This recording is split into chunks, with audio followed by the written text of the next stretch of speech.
Starfield is a hot game, and I don't just mean in terms of popularity. Currently, it is being hotly debated between Bethesda fanboys screaming that it's Game of the Year, and pretty much everybody else saying, no, it's just bad. That's where I come in. I'm a Bethesda fanboy, however, I am not a blind follower, and Starfield has quite a few issues. So I'm gonna give you a review and let you guys know if it is worth your $70 or not.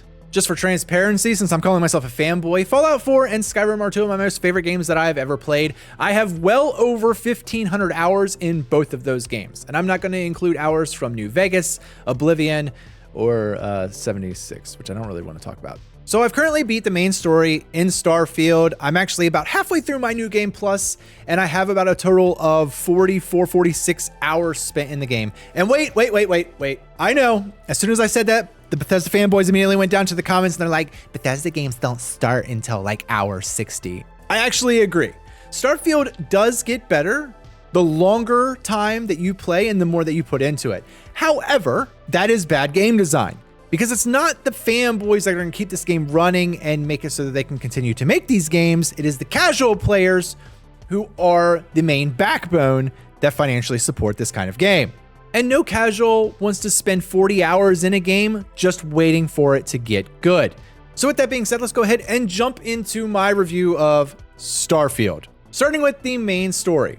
Now, Bethesda has always been known to take like a very safe approach when it comes to its stories, and that is perfectly fine and no exception here. It's no different. It's the exact same. Skyrim, Fallout, New Vegas, they all follow a pretty generic, safe story, but I will say that New Vegas, Skyrim, and Fallout all hooked me in the beginning.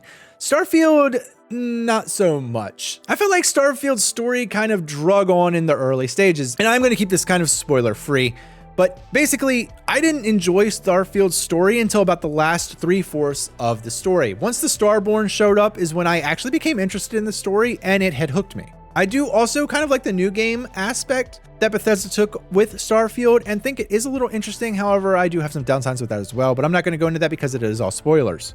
Aside from the main story, Bethesda is known for its side quests, and that is where Starfield truly shines, just like in all of its other previous games. There is a plethora of side quests to partake in with different factions, different companions, just random quests, bounties, anything that you can kind of imagine there is a side quest for, which is a good thing. But talking about side quests and getting into like the companions, let's talk about the companions. I have some positives here and some negatives. You have about 7 or 8 companions that have unique names, characteristics. They have their own quests, they have their own dialogue options, they have their own backstories. It dives really deep into it, which is always great and entertaining, and it's enjoyable. It's a very good aspect. It's a very good feature inside the game. However, your viewpoint on this can change depending on how your playstyle is. Meaning, if you are a righteous and morally good person, meaning that you are out there to save the universe and just kind of be the best person possible, you will enjoy this because all of the companions that you get are morally good people. They want to save everybody. They don't want to steal. They don't want to hurt anybody. They would love to be pacifists, and they are just out to explore the galaxy and find its secrets. However, if you go into this game with a different mindset, for instance, when I first picked up Starfield, my original plan was to be a space pirate. I wanted to plunder. I wanted to steal people's shit. I wanted to attack people. I wanted to be aggressive. There are no unique companions for you, which is a huge downside. Meaning every time that I went out and started exploring and I wanted to steal things or I wanted to kill people instead of talking my way through things, I just screw it, I'm going to kill everybody. My companions didn't like that. So I was constantly being nagged and hearing about how they disagreed with my choices. I really, really wish they had had a companion who was on the darker side of the morality system. And speaking of how you play the game, I do want to make this mention as well. You are actually penalized more for being a good person than you are for being evil. And what I mean by that is, again, it comes back to the longer you play the game, the better it gets. The more experience you get, the more skill points you get. Well, there are plenty of dialogue options where you can actually talk your way through things as opposed to, just being a brute and being like, screw it, I'm going to kill everybody.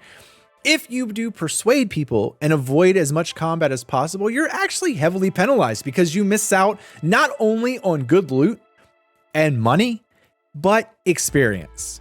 which is the most crucial thing to enjoying your playtime in Starfield. So actually, in order to maximize your character's potential and to have the most fun, you should stop persuading people or intimidating people and just kill everyone, because then you're getting more experience, you're getting more money, more items, more loot. But that's just kind of nitpicking. So since we're on the topic of, talking about killing everybody and things like that, let's talk about the guns and the AI. I won't say there's a plethora of guns, but there is a fairly decent amount with some variety. However, I'm going to use the term variety very loosely. You see, the gun system is completely bloated. A lot of the weapons change their name based off of modifications that they have. So you can pick up the same exact weapon, but it would have a completely different name depending on how many different types of modifications it has. And a gun can have like 7 different modifications. It actually makes it seem like there are hundreds of weapons when in reality, there is only one, but a different reskin and different modification of the same exact weapon. The weapons all act very similar. And the best way for me to describe that is, let's say in my inventory, I have 2 pistols and I have 2 rifles. I can rotate through all 4 of those weapons and it all feels the exact same, with the only difference being the fire rate. One is semi-automatic, one is fully automatic, etc.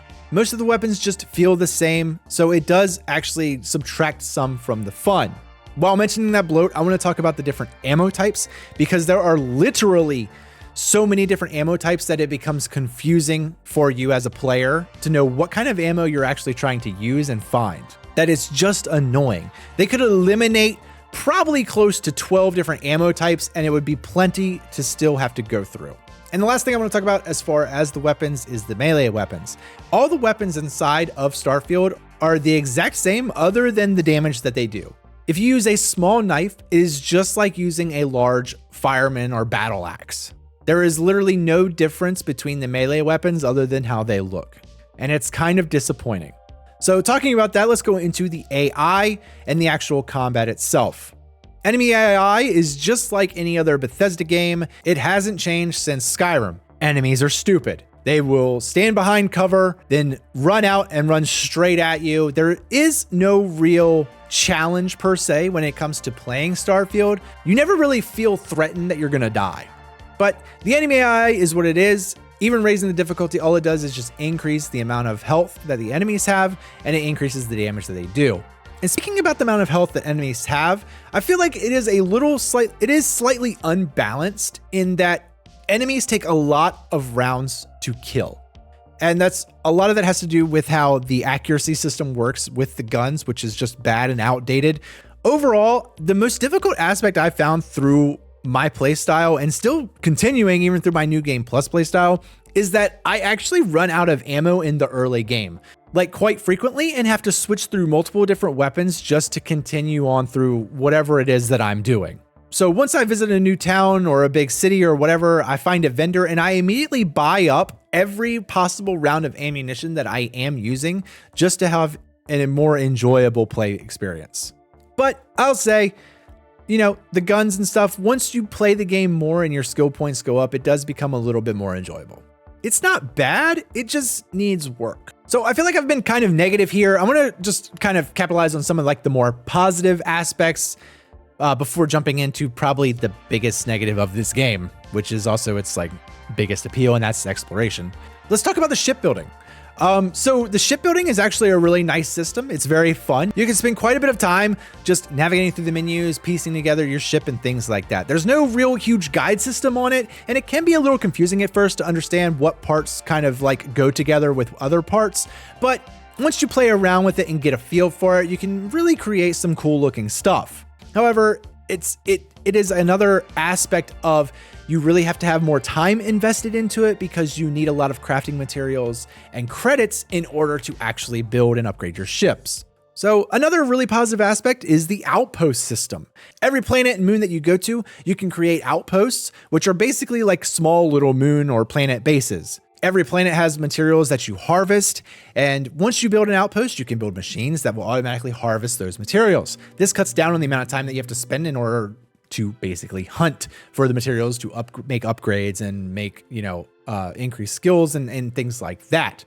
These outposts can also be upgraded and can all be linked together with transport systems, which is really, really cool.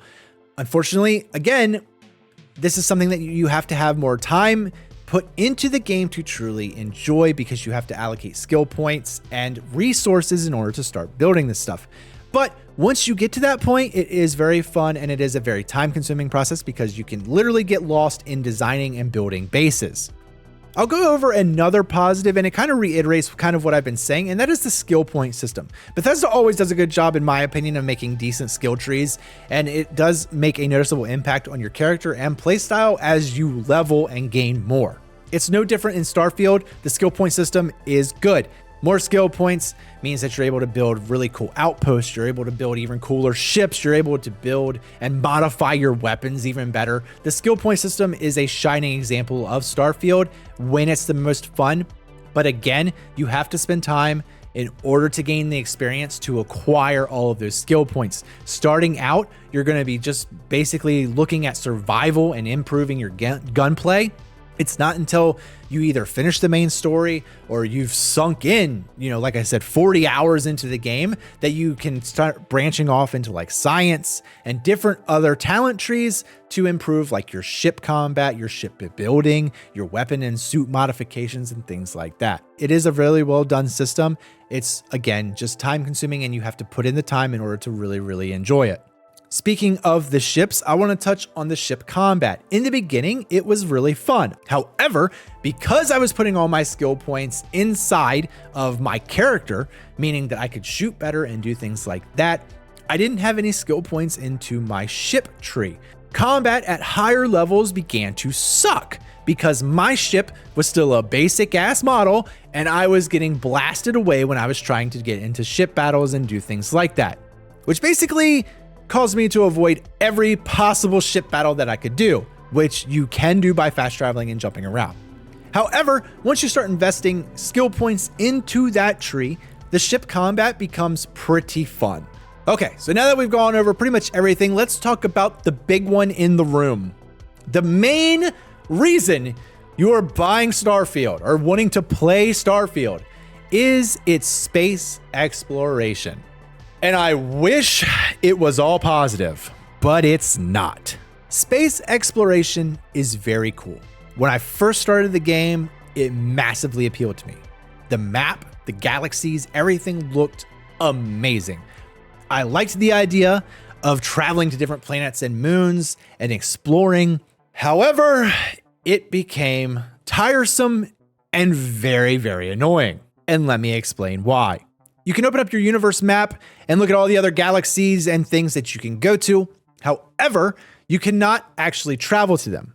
Actually, I take that back. I don't know if you can travel from one planet to another galaxy, but the only thing I would say is, why the hell would you? It would take so long that it's stupid. So you end up just fast traveling to galaxy in order to avoid this. It's not fun, and it's boring because it's just like our space, or at least how we perceive it. There's nothing there. So you fast travel from galaxy to galaxy. You fast travel from planet to the moons, to the planets and things like that, because the space exploration is just not that fun. Like I said, it's enjoyable at first, but it gets really stale. I found myself just zooming to the planets and the moons that I needed to go to, and then that's where I would land. Now let's talk about the planets and moons themselves. There is a decent enough variety that you're going to see some cool stuff. However, most of it is all kind of the same, and again, it gets really stale. Each planet or moon will have little landmarks and things like that. You can land on the planet. Once you land there, you open up your little radar thing so that you can see and scan where locations and points of interest are. All the points of interest from wherever you land are a fairly good distance away. Some, and I mean some, but most planets are pretty barren.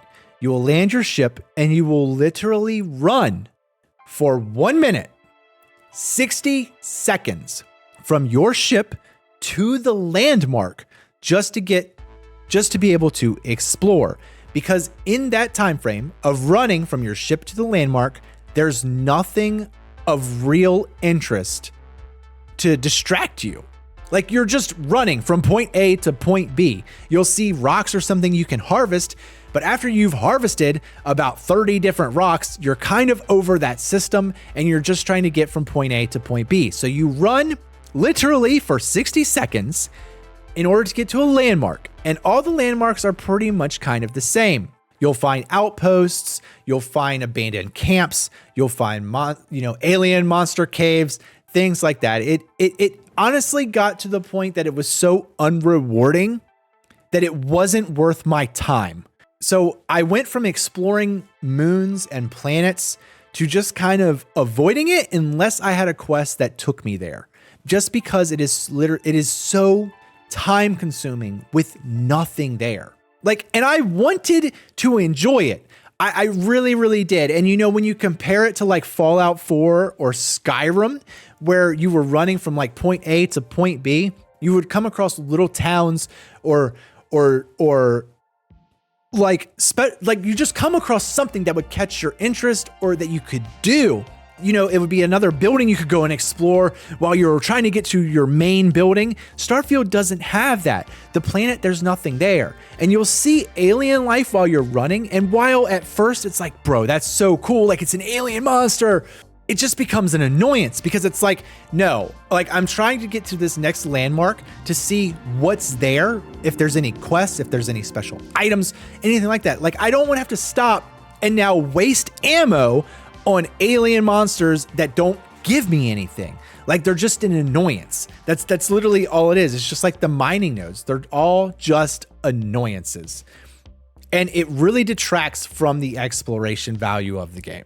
So like I said, the exploring, it sounds cool. It looks cool at first, but literally after the 15th planet, I was just so over it. And I was like, I'm done. I don't want to go to another planet and have to do the same shit again. I don't want to have to run for 60 seconds in order to get to a landmark that might not even have anything worth a fuck to get. So that's kind of what it is. And I want to make one final note on the exploration, and it's about the map. I made a short about this and I got a lot of backlash from the Bethesda fanboys that are just ignorant. You can check that out on my channel if you want, because it was kind of hilarious. The map system in this game sucks horrible ass. I don't mind. The galaxy map looks great. Functions great. Exactly what I need when I'm going to planet, to a moon, whatever. Works great. When you get to a city, there's no map. There's no map to the city. So you have to remember every place that you went. And one of the biggest comments that people decide were like, well, you have to explore it in order for it to know where it's at, dummy. It's like, yes, I don't care if the map is blank, but when I land at a city and I go to a vendor, that vendor should be marked on the map. I discovered it. I found it. I know where it's at. That's the point of a map, is so that I know where to go again when I need something.